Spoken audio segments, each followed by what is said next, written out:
अस्सलाम वालेकुम दोस्तों, आपके अपने चैनल प्योर देसी टिप्स में हम आपको खुशामदीद कहते हैं। मैं हूं आपका होस्ट हकीम मोहम्मद जावेद। मेरी तमाम दोस्तों से गुजारिश है बराए मेहरबानी चैनल को ज़रूर सब्सक्राइब करें और साथ ही खड़े बेल आइकन को दबाना हरगिज़ ना भूलें ताकि आने वाली हमारी हर वीडियो का नोटिफिकेशन आप लोगों को बर वक्त मिल सके।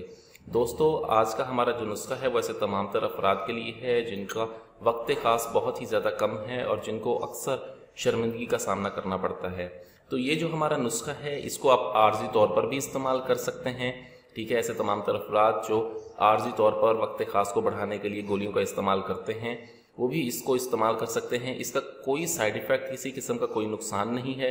ठीक है, और इसके साथ साथ आप इसको मुस्तकिल इस्तेमाल करके भी अपने वक्त ख़ास को हमेशा के लिए बढ़ा सकते हैं। इसमें 6 चीज़ों के अलावा 2 चीज़ें ऐसी हैं जिनका मैं आपको बताता हूँ। ठीक है, आपने करना क्या है, इस नुस्खे को कैसे बनाना है और इस नुस्खे का क्या इस्तेमाल है, ये मुकम्मल जानने के लिए वीडियो को एंड तक लाजमी देखें ताकि कोई भी स्टेप मिस ना हो सके। आधी अधूरी इन्फॉर्मेशन हमेशा ख़तरनाक होती है, इसलिए वीडियो को आखिर तक लाजमी देखा करें। ठीक है, तो शुरू करते हैं। हमें इस नुस्खे को बनाने के लिए सबसे पहले जो चीज़ चाहिए होगी वो है जायफल। मगज़ जायफल आपने लेने हैं।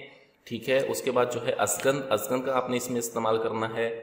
तुख्मे भंग है हमारे पास, तुख्मे भंग का हमने इसमें इस्तेमाल करना है। मसलगी का इसमें इस्तेमाल है।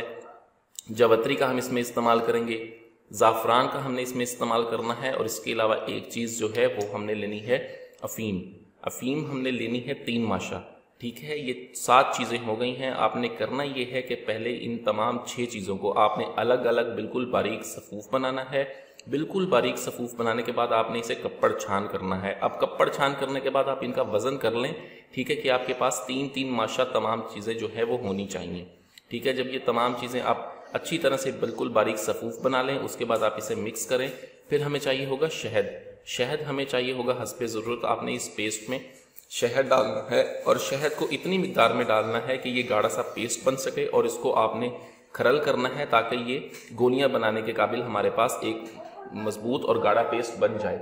ठीक है, जब ये मजबूत और गाढ़ा पेस्ट बन जाएगा तब आप इसकी चने के दाने के बराबर आप इसकी गोलियां बनाएं और गोलियां बनाकर आप इसे महफूज कर लें। ठीक है, अब इसका इस्तेमाल का तरीका ये है कि अगर आप इसे वक्ती तौर पर इस्तेमाल करते हैं तो आपने एक गोली 1.5 से 2 घंटा पहले हमरा नीम गर्म दूध खानी है। ठीक है, उसके बाद आपने कोई चीज़ नहीं खानी। ठीक है, उसके बाद आप 1.5 से 2 घंटे बाद जो है मसरूफ़ मुबाशरत हो। अगर आप इसे मुस्तकिल इस्तेमाल करना चाहते हैं, मुस्तकिल फ़ायदे के लिए, तो रोज़ाना 1 गोली 1 पाव दूध के साथ आप इसे इस्तेमाल करें। ठीक है, और इसका इस्तेमाल 40 दिन है। 40 दिन इस्तेमाल करके इसको ख़त्म कर दें। ठीक है, उसके बाद आपकी टाइमिंग हमेशा के लिए बिल्कुल सेट हो जाएगी। वीडियो अच्छी लगी हो तो वीडियो को लाइक, शेयर और कमेंट ज़रूर करें। मुझे अगली वीडियो तक के लिए इजाज़त दें। अपनी सेहत का बहुत ख्याल रखें। शुक्रिया, अल्लाह हाफिज़।